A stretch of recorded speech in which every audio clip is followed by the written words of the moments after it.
Hello दोस्तों, आप सबका बहुत बहुत स्वागत है बीके टेक्निकल क्लासेस में। दोस्तों, अपना जो बैच चल रहा है अब की बार टेक्निकल पर पार, उस बैच के हिसाब से अपन काम कर रहे हैं। अपना जो क्लास चल रही है वो है जनरेटर चैप्टर चल रहा है। कौन सा चैप्टर?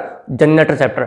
उस चैप्टर के अंदर जनरेटर में क्या चल रही है? क्वेश्चन सीरीज चल रही है, यानी कि अपन एक एक टॉपिक के हिसाब से काम कर रहे हैं। ठीक है दोस्तों, अभी अपने जनरेटर के 7 क्लास हुई हैं, आज है 8वीं क्लास। और दोस्तों, आपको हमारी सारी क्लास देखने के लिए इसकी प्लेलिस्ट में जाएंगे और आपको प्लेलिस्ट में मिल जाएगी सारी क्लास।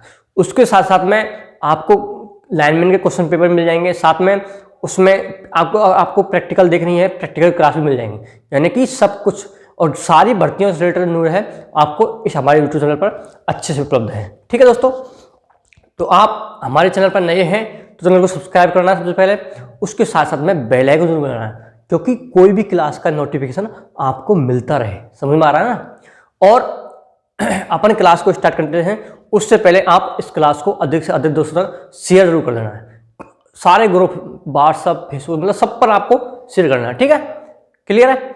और अपन आज जनरेटर का नया मतलब टॉपिक है, उसको स्टार्ट करते हैं स्टार्ट। ठीक है, स्टार्ट करते हैं अपन। तो दोस्तों, जनरेटर के अपने भाग हो चुके थे, जितने भी जनरेटर के जो भाग थे वो सारे कंप्लीट हो चुके हैं। तो आज अपन पढ़ेंगे जनरेटर के अंदर उत्पन्न हानियां। तो देखो दोस्तों, जनरेटर कोई भी चीज है, जनरेटर हो, मोटर हो, ट्रांसफार्मर हो, कुछ भी हो, तो यानी कि हानि तो हर चीज के अंदर होती है। कोई भी चीज ऐसी नहीं है जिसमें हानि नहीं होती। लॉस, अगर हानि नहीं होगी तो दक्षता 100% मिलेगी। दक्षता क्या बोलते हैं? यानी कि क्षमता, यानी कि आउटपुट बटे इनपुट। अगर दोस्तों लॉस नहीं है किसी मशीन के अंदर तो दक्षता क्या मिलेगी अपन को? दक्षता क्या मिलेगी? 100%। कितनी परसेंट? 100%। दक्षता का सूत्र क्या होता है? आउटपुट बटे इनपुट। यानी कि अगर हम माना कि इनपुट में दे रहे हैं कितना? 100%, और अगर आउटपुट में हमको 100% मिल रहा है तो हमारी दक्षता कितनी परसेंट हो जाएगी? 100% हो जाएगी। इसको परसेंट में निकालने के लिए 100 से मल्टीप्लाई करते हैं तो हमारी दक्षता कितनी मिल जाएगी? 100%। कितनी मिल जाएगी? 100%। लेकिन दोस्तों, कभी भी जो हमें इनपुट में देते हैं वो आउटपुट में कभी भी नहीं मिलता, यानी कि आउटपुट में कभी नहीं मिलता। इसलिए हर मशीन की दक्षता 100% कभी नहीं होती। 100% कभी नहीं। कितनी होती है? हर मशीन की अलग अलग होती है। जिसके अंदर हानियों का मान अधिक होगा उसकी दक्षता क्या होगी? कम होगी। जिसके अंदर हानियों का मान क्या होगा? उच्च होगा, तो उस मशीन की दक्षता क्या होगी? निम्न होगी। क्या होगी? कम होगी। अगर दोस्तों हानियों का मान क्या है? उच्च है, तो दक्षता क्या मिलेगी हमको? कम मिलेगी। यानी कि इनपुट में हम अगर कितने दे रहे हैं? 100 दे रहे हैं, तो आउटपुट में अपन को कम मिलेगा कितना? माना कि 90 है, 80 है, इस प्रकार से। तो दक्षता क्या होती है? कम होगी। दोस्तों, ट्रांसफार्मर एक ऐसी युक्ति है जिसकी दक्षता हमेशा यानी कि 95 से 98% तक होती है। क्यों? क्योंकि यह इसके अंदर हानियों का मान कम होता है। कौन कौन सी हानि होती हैं? इसके अंदर होती है ताम्र हानि और लोहा हानि। जबकि मोटर है, जनरेटर है, जो जितनी प्रकार की मोटर है, एसी, डीसी, कोई सी मोटर हो, कोई सी जनरेटर हो, तो उसके अंदर हानियां होती है 3 प्रकार की। कौन कौन सी? पहली है ताम्र हानि, दूसरी है लोहा हानि, और तीसरी है वायु घर्षण हानि। अब दोस्तों, ये जो वायु घर्षण हानि है ये किसमें होती है? मोटर है, मशीन जितने भी हैं उसके अंदर क्या होती है? वायु घर्षण हानि है। जबकि ट्रांसफार्मर के अंदर सिर्फ ताम्र हानि और लोहा हानि होती है, तीसरी हानि नहीं होती। कौन सी है तीसरी हानि? वायु घर्षण। यानी कि ट्रांसफार्मर में कोई घर्षण नहीं होता, कोई भी घूमने वाला भाग नहीं होता, जबकि मोटर के अंदर, जनरेटर के अंदर घूमने वाला भाग होता है। क्लियर? तो दोस्तों, मोटर जनरेटर में तीनों हानि होती है। कौन सी? ताम्र हानि, लोहा हानि और वायु घर्षण हानि। जबकि ट्रांसफार्मर में ताम्र हानि और लोहा हानि। इसलिए इसमें हानियों का मान कम है, क्योंकि इसमें घर्षण हो रहा है, घूम रहा है मशीन, घर्षण घिसेगा तो इसमें हानियों का मान क्या होगा? अधिक होगा, क्या होगा, उच्च। और इसमें ट्रांसफार्मर में हानि का मान क्या होगा, निम्न। और हानि का मान निम्न होगा तो दक्षता का मान क्या होगा, उच्च। अपन ने हवाल देखा था, देखो हानि का मान क्या है, अगर क्या है, कम है, तो दक्षता का मान क्या होगा, उच्च होगा। क्या होगा, दक्षता का मान उच्च होगा। क्लियर है, सब कुछ क्लियर है पूरा है। इसलिए दोस्तों हर मशीन के अंदर हानियां होती हैं, ठीक है, इसलिए उसकी दक्षता का मान कम मिलता है। ठीक है, चलते हैं अपन। तो अपन आज पढ़ेंगे हानियां, यानी कि मशीन के अंदर कौन कौन सी हानियां होती हैं। ठीक है, और एक एक हानि को अपन विस्तार से पढ़ेंगे। किससे, विस्तार से। दोस्तों आज अपन पढ़ते हैं हानि। क्या, हानि। नहीं दिख रहा, एक मिनट बस,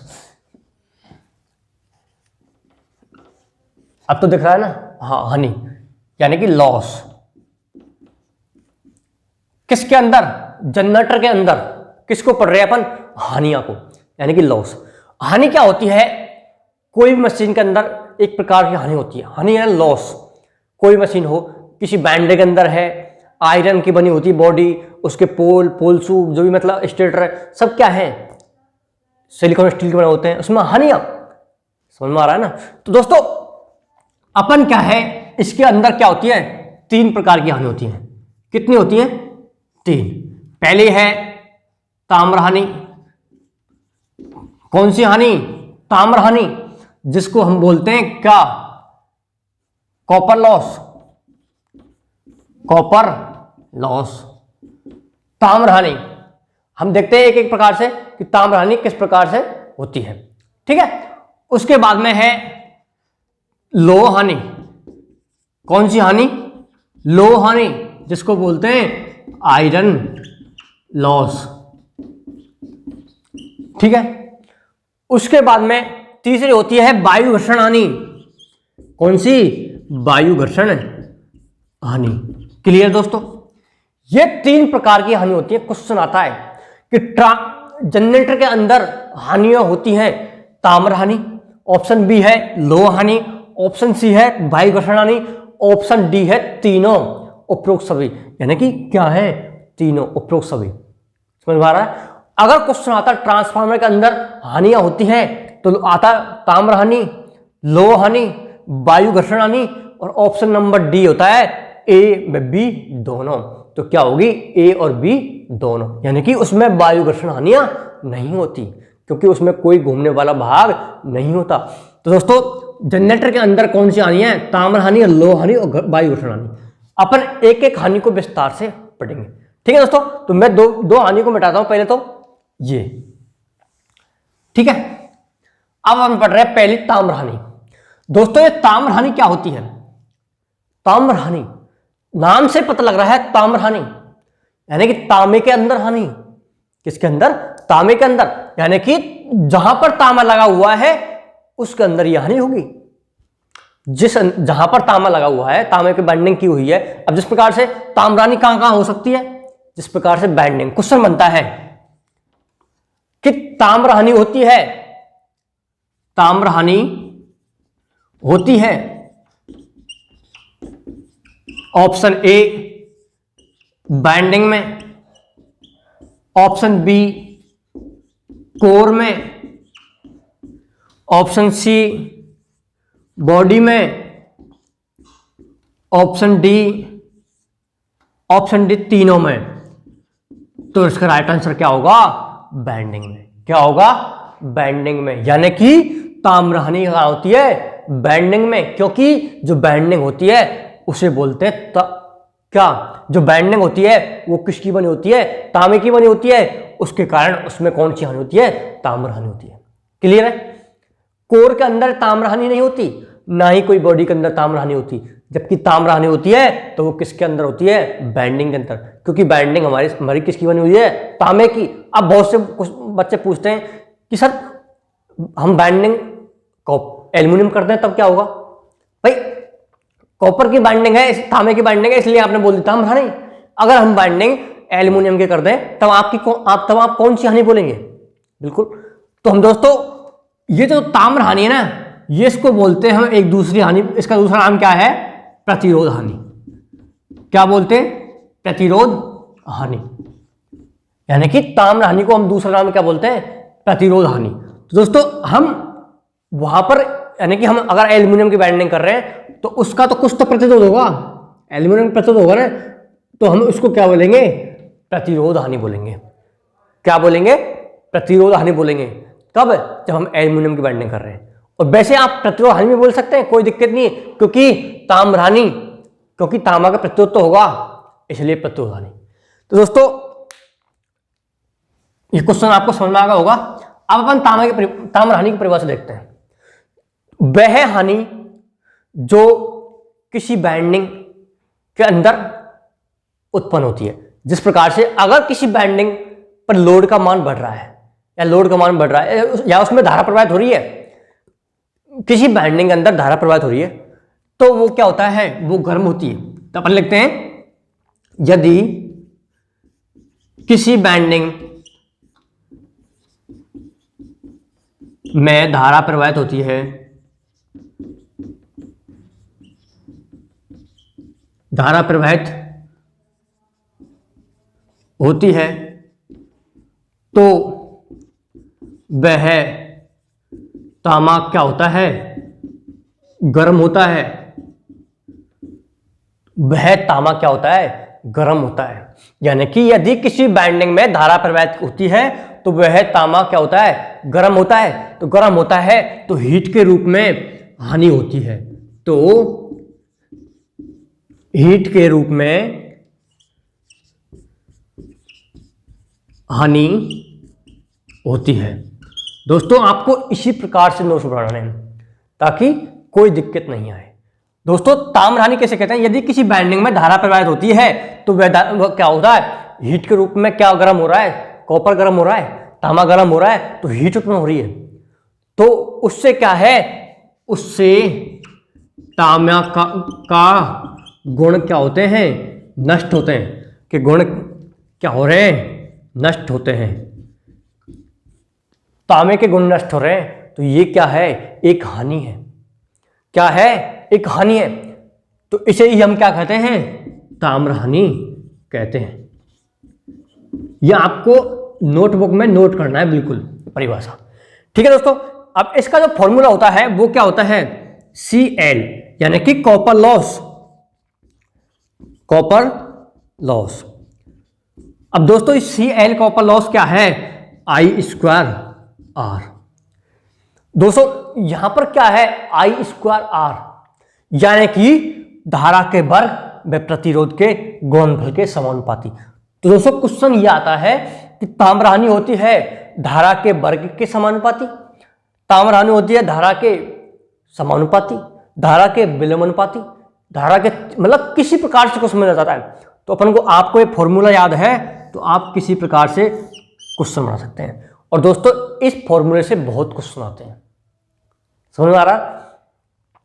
अब दोस्तों यहां पर R का मान R दिया हुआ है, इसलिए हम इसको क्या बोल सकते हैं, प्रतिरोध हानि। क्या बोल सकते हैं, प्रतिरोध हानि, या हम इसको बोल सकते हैं क्या, ओमिक हानि। क्या, ओमिक हानि, क्योंकि प्रतिरोध क्या है, ओम का नियम, इसलिए हम इसको क्या बोल सकते हैं, ओमिक हानि। दोस्तों आपको एग्जाम में इस प्रकार से हो सकता है कि प्रतिरोध हानि किसे कहते हैं, प्रतिरोध हानि का सूत्र क्या है, या ओमिक हानि किसे कहते हैं, ओमिक हानि का सूत्र क्या है, किसी प्रकार से हो सकता है, क्योंकि ये किसके नाम है, ताम्र हानि के नाम है। क्लियर है। अब दोस्तों ये जो ताम्र हानि है इसका फॉर्मूला क्या है, I²R। तो ये बनता है, यह है धारा के वर्ग के व प्रतिरोध के गुणनफल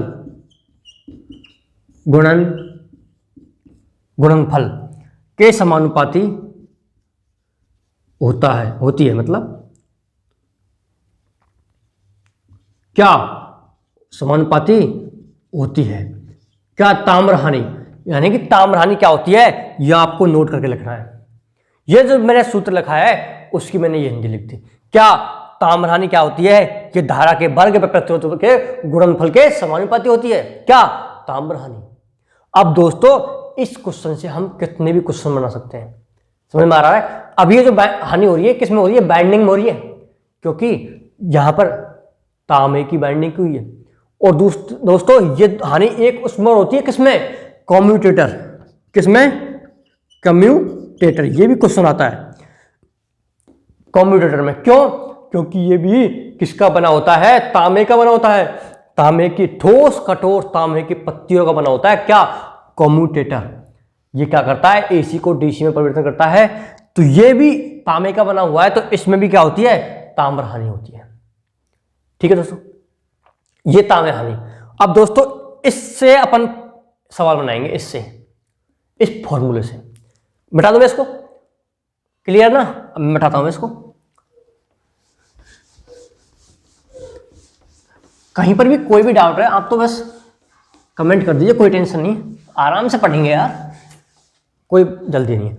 अब दोस्तों यानी कि कोई आपने इस प्रकार से पढ़ रहे हैं, कोई भी आईटीआई कर रहा हो, कोई इसी प्रकार से कोई दिक्कत नहीं है, वो भी आराम से पढ़ सकता है क्लास को। दोस्तों अब अपन देखते हैं ताजमहल जो फॉर्मूला है, अपन ने लिखा था वाल CL बराबर I²R। ये क्या लिखा था आपने? फॉर्मूला लिखा था अभी, ठीक है? ये क्या लिखा था हमने? फॉर्मूला। अब दोस्तों हम क्वेश्चन बनाते हैं इससे। यदि हमारा अगर क्वेश्चन है, क्वेश्चन बहुत आते हैं इससे, यदि किसी नहीं लिखूंगा पर बैंडिंग में 5 एम्पियर की धारा प्रवाहित करने पर उसमें उत्पन्न हानि होगी। अब दोस्तों ये क्वेश्चन बन गया कि बैंडिंग में 5 एम्पियर की धारा प्रवाहित करने पर उसमें उत्पन्न हानियां होगी। क्या होगी? Option A 20 ampere, option B 15 ampere, option C 25 ampere, option D 5 ampere. अब दोस्तों ये जो क्या है, एम्पियर में नहीं होती हानि, हानि का मान हमेशा वाट में आएगा। तो यानी दोस्तों कितना, अगर हम क्या कर रहे हैं, बैंडिंग में 5 एम्पियर की धारा प्रवाहित कर रहे हैं, तो उसमें हानि का मान क्या होगा? तो हमने सूत्र पढ़ा था, वाल क्या पढ़ रखा है? I², यानी कि CL बराबर क्या? I²। हमें प्रतिरोध का मान दिया ही नहीं, हम एक मान सकते हैं, कोई दिक्कत नहीं, हम एक मान सकते हैं। अब दोस्तों मैंने क्या किया, धारा का मान कितना बह रहा है उसमें अंदर? 5 एम्पियर। कितना? 5। तो 5 का वर्ग करेंगे तो कितना हो जाएगा? 25। यानी कि उसमें जो हीट मतलब जो हानि होगी वो कितनी होगी? 25 वाट। दोस्तों ये वाट आएगा, एक मिनट में, हानियों का मान किस में आता है? वाट में आता है। क्लियर? तो उसके में हानियों का मान कितना होगा? 25। क्यों? क्योंकि वह धारा के वर्ग के समानुपाती है। अब धारा का मान कितना है? 5, तो 5 का वर्ग कितना होता है? 25। क्लियर दोस्तों? 5 का वर्ग कितना होता है? 25। अब दोस्तों अपन इस प्रकार से कितने भी क्वेश्चन बना सकते हैं, कितना भी क्वेश्चन बना सकते हैं। अगर हम धारा का मान क्या कर देते हैं? आधा। कितना कर देते हैं? ये क्वेश्चन बन गया कि हम धारा का मान,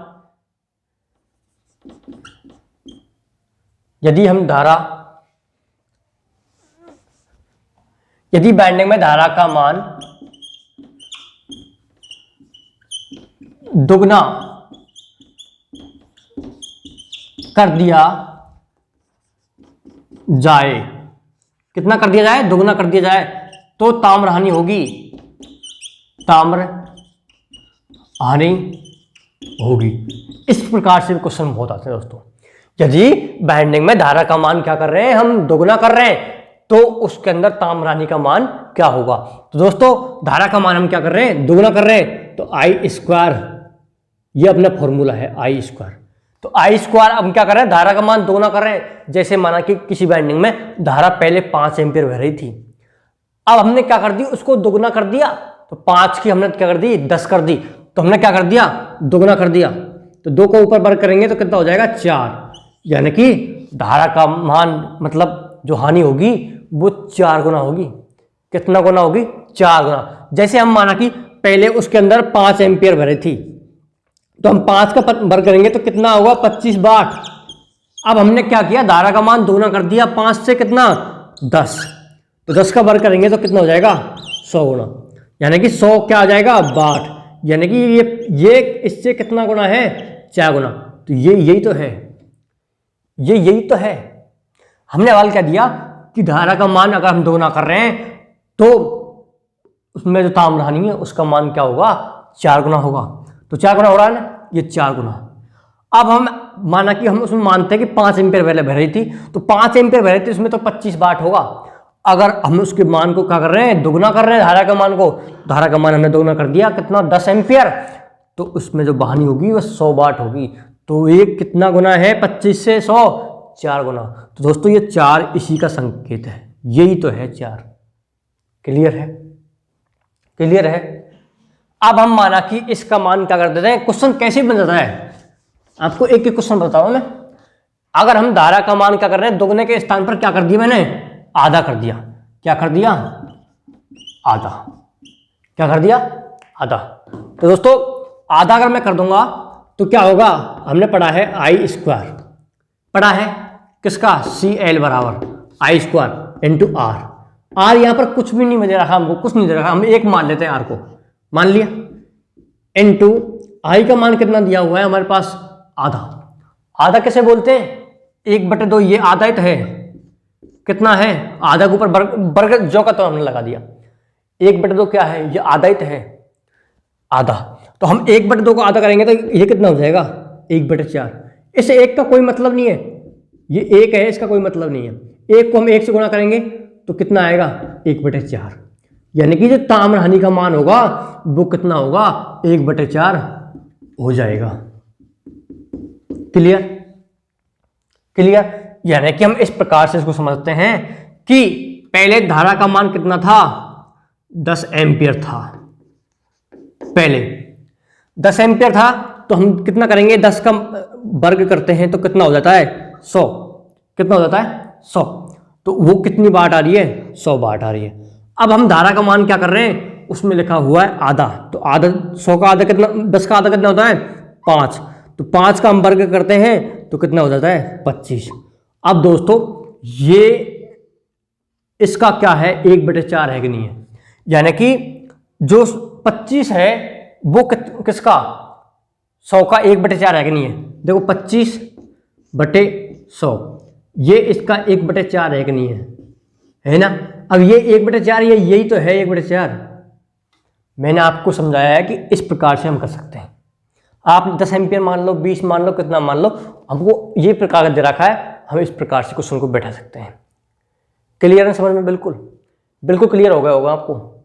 इस प्रकार के दोस्तों क्वेश्चन आते हैं इसमें, बिल्कुल मैंने आपको बहुत सारे क्वेश्चन बनाए हैं, आप मन से और भी क्वेश्चन बना सकते हैं इसमें। 2 गुना कर दो, 4 गुना कर दो, 5 गुना, कितना गुना कर लो, आधा 1/4 कितना गुना, बस क्वेश्चन बनाना आना चाहिए। अगर हमको कोई क्वेश्चन में दे दिया कि आर का मान है 10 और आई का मान है 5, तो उसमें ताम्र हानि का मान क्या होगा, ये हमको कोई क्वेश्चन दे दिया, उसमें ताम्र हानि का मान क्या होगा ये क्वेश्चन दे दिया, तो हमारे पास सूत्र है CL बराबर I square R, I square R, तो आई का मान कितना दे रखा है 5 और 5 का वर्ग करेंगे और आर का मान कितना दे रखा है 10, तो ये कितना हो जाएगा 25 × 10, तो आंसर क्या आ जाएगा इसका 250 वाट। कितना आ जाएगा 250 वाट। क्लियर है। तो दोस्तों मैंने कितने सारे क्वेश्चन बनाए आपको, ये बहुत इंपॉर्टेंट है, इस प्रकार से क्वेश्चन बना के आते हैं। ठीक है दोस्तों, आज अपन की क्लास को यहीं पर रखते हैं और आज अपनी ताम्र हानि अपन ने कंप्लीट कर ली पूरी। अब दोस्तों नेक्स्ट क्लास में देखेंगे अपन कौन सी लोह हानि, जो दूसरे नंबर की हानि है लोह हानि, उसको देखेंगे और ये बिल्कुल कंप्लीट है। ठीक है, आपको एक क्वेश्चन बनाने हैं और नोट करने हैं, आप इसमें किस प्रकार का क्वेश्चन बना सकते हैं। ठीक है दोस्तों, और कोई भी डाउट है तो आप कमेंट कर दीजिए, कोई दिक्कत नहीं है। अच्छा ठीक है, और क्लास को लाइक करना है दोस्तों, और आप हमारे चैनल पर नए हैं तो चैनल को सब्सक्राइब करना सबसे पहले, है ना, ताकि पढ़ते हैं तो मतलब नोटिफिकेशन आपको मिलता रहे, क्लास, ठीक है, इसमें कोई पैसे नहीं लगता यार। अच्छा, और ये तामरानी बिल्कुल कंप्लीट है, आपको नोट बनाने, नोट्स में एक एक चीज़ लिखनी है सारा, ठीक है। ये आप टेक्निकल हेल्प से मतलब नहीं है, आप किसी भी एग्जाम की तैयारी कर रहे हो या आप ITI में आपने एडमिशन लिया है तो आप ITI की पढ़ाई कर सकते हो इसके, या ITI तो है और क्या है यार, ITI में इसी प्रकार से इलेक्ट्रीशियन होता है, ये तो इलेक्ट्रीशियन चेन थोड़ी होती है, ठीक है। और ये नहीं है कि मेट्रो के इलेक्ट्रीशियन अलग होती है, रेलवे के इलेक्ट्रीशियन अलग होती है और बिजली विभाग की अलग होती है, ऐसे कुछ नहीं है यार, DRDO की अलग होती है, इसरो का, ऐसा कुछ नहीं है। इलेक्ट्रीशियन एक ही, मशीन एक ही है, ये थोड़ी है कि यार दूसरी एग्जाम में उल्टी घूमेगी, उस एग्जाम में सीधी घूमेगी, ऐसा थोड़ी है, नहीं यार, ऐसा कुछ नहीं है, ठीक है। चलते हैं, ओके और बाय।